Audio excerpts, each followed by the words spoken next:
Today, I'll be working on the third floor of my Disney Dollhouse, adding some magical details to 3 brand new rooms.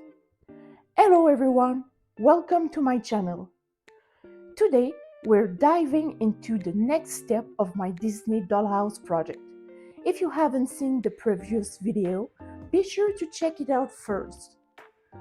The third floor features 3 iconic Disney-themed rooms. A whimsical bedroom for Peter Pan, Donald Duck's cozy den, and a charming room inspired by Belle from Beauty and the Beast. First up, Peter Pan's room. The room is an octagonal turret typical of Victorian houses. That shape makes it look so cozy. This room, inspired by the Darling's nursery, really speaks to me. I've always loved Peter Pan, and when I was little, I projected myself a lot into Wendy. Probably because of her fear of growing up. I absolutely understood her desire not to leave this dream nursery. There is unfortunately no Wendy figure included in this project, but as seen in my previous video, we have Peter Pan. Today, I still adore the movie, but for different reasons. The magic of Neverland, Captain Hook's hilarious fill of crocodiles, and of course, Tinker Bell's bad temper. Honestly, I prefer the version of Tinker Bell in the original movie over the one from her own franchise. She's so much funnier and absolutely adorable when she gets angry. I also love the hostile mermaids. But as a mom, I now feel so bad for the lost boys. Nothing is sadder than orphans living on their own. The next room is Donald Duck's den. The decor is classic with his signature blue and white color scheme and some nautical elements. The room isn't very exciting right now, but the furniture and accessories I've accumulated for it so far are so adorable. This is one of the rooms I'm most excited to furnish. There's a very detailed Donald Duck themed jukebox that I love. Wait, let me show you. Here it is. Isn't it extremely adorable? It's gorgeous. I can't wait for it to have its final place in the dollhouse. Donald Duck is not my favorite character, but I love his aesthetic. No, you know what? I actually do love Donald Duck, especially the Kingdom Hearts version, where he is a powerful mage who fights the Heartless alongside Sora and Goofy. I love Kingdom Hearts. I mean, I'm a Final Fantasy and Disney fan, so of course it's one of my favorite video games. Well, the part I understand. It's such a complicated story. Back to the dollhouse, the third room is Belle's. It's not really clear to me what this room represents. It's not really a library, nor quite a living room, a boudoir.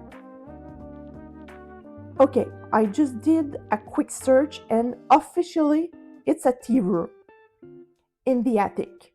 Okay. I'm old enough to remember watching Beauty and the Beast in theaters when I was little.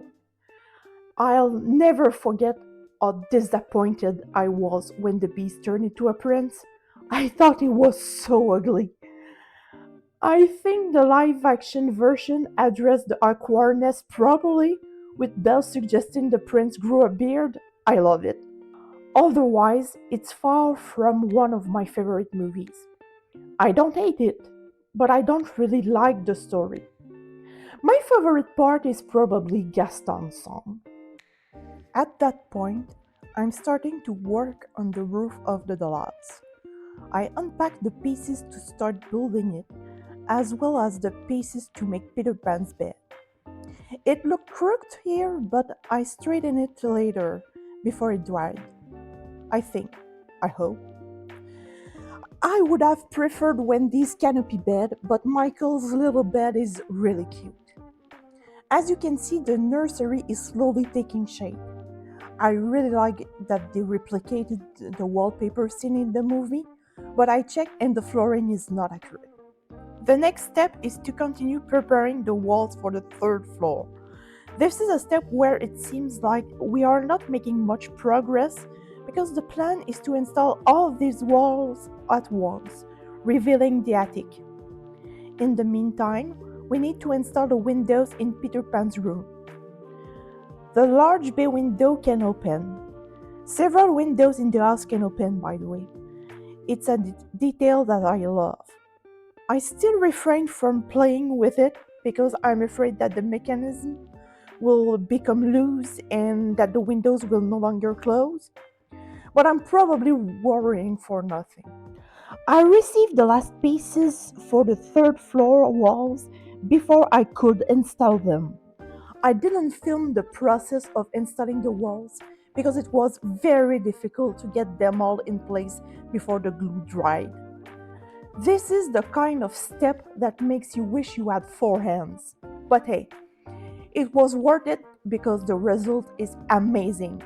As you can see, the third floor is now in place, and you can see the 3 spaces I told you about earlier.